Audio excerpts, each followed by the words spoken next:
This is Celeste of Astrology by Celeste, and I am doing something new here. Great. On YouTube. Oh, yes. So anyway, I am just here to remind you that the solar eclipse at 10 degrees Taurus is next Saturday on April 30th. So it's the first eclipse in the sign of Taurus. That's a solar eclipse in activating the North Node in over 18 years. So we're all like going to be bringing in new things into our Taurus house that like pulls us on our journey. And yeah, so I just wanted to talk about this because there is a dual nature to this eclipse. There is the activation, the sun, moon in Taurus, or activating Uranus in your Taurus house.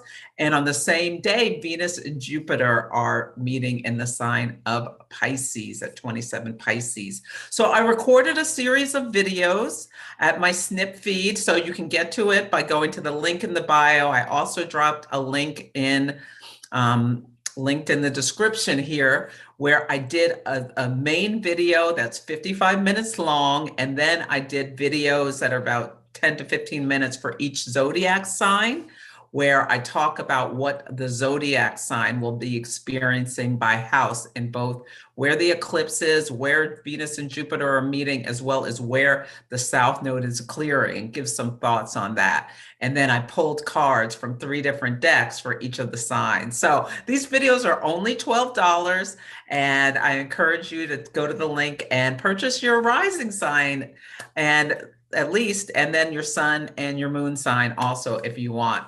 But I really find for my own chart, both my rising sign and my sun sign are really impactful. Like I'll see the story unfold with both in both of those houses.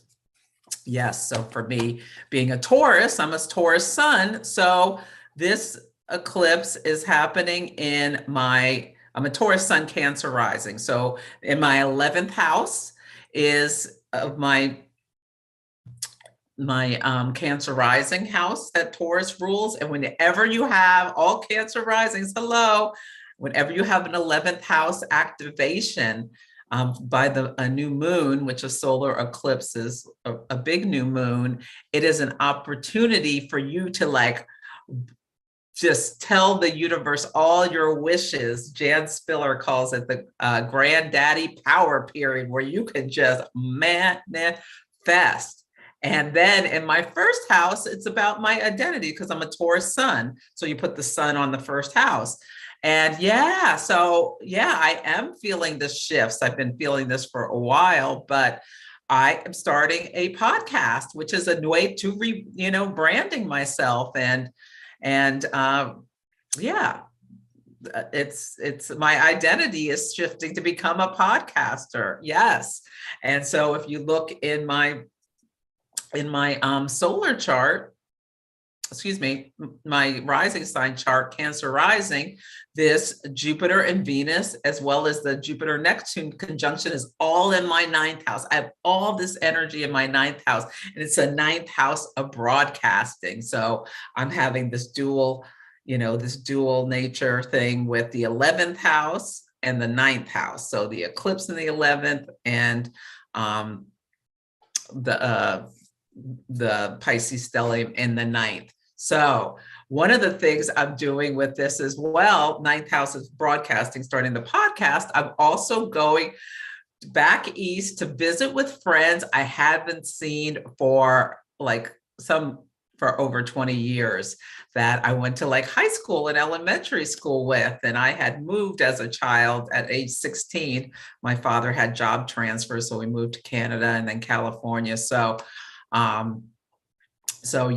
that kind of disrupted. I went to 3 different high schools, disrupted my experience, but it is just so wild. Yeah, it's so on par with the eclipse. I'm going on a journey to see friends, 9th house, long distance travel to see friends.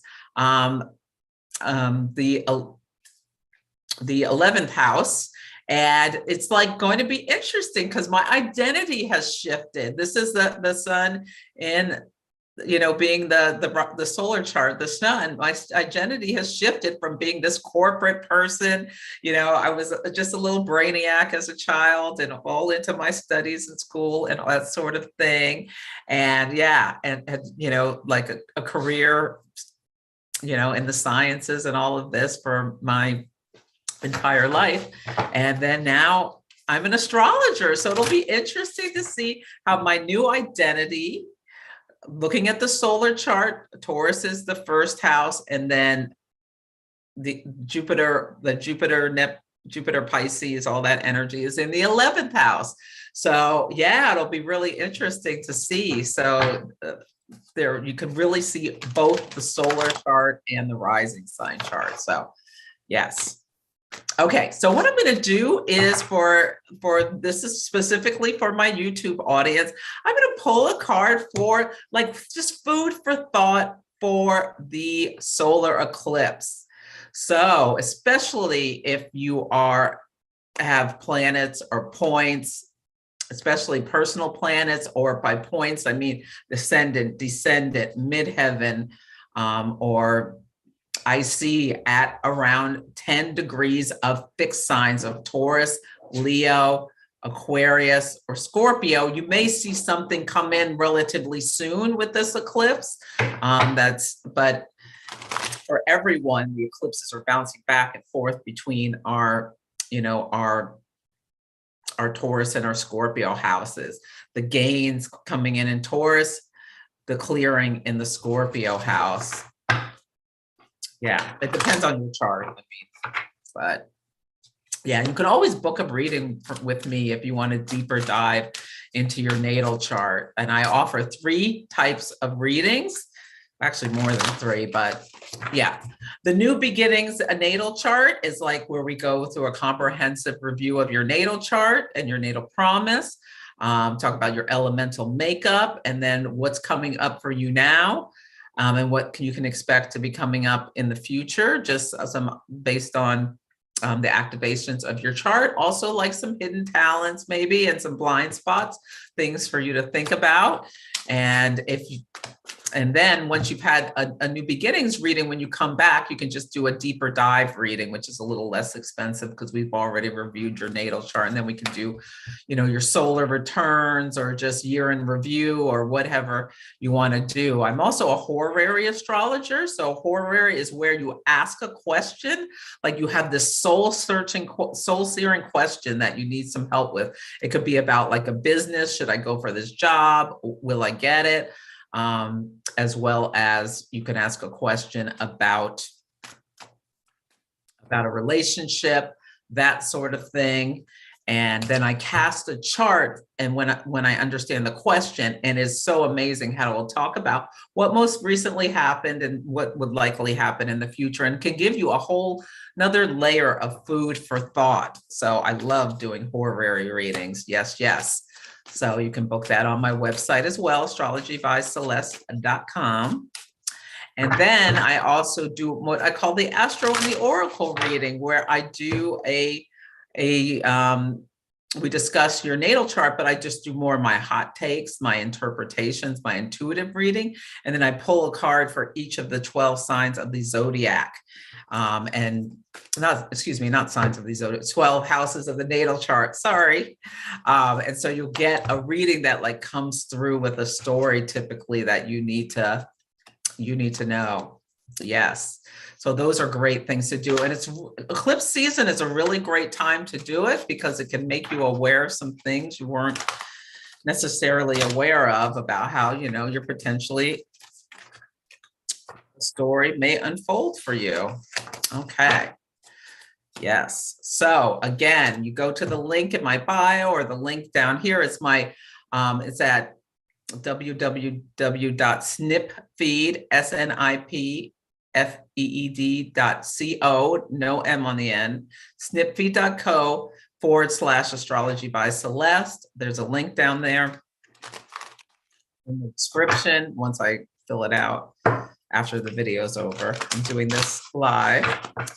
And then you can get your they're $12 each. You can get just your sun sign or rising sign. I recommend the rising sign for sure, and the sun sign, especially if you're born during the day. If you want, you can get your moon signs. If you're born during the night, your moon may be more reflective of what's going on in your life.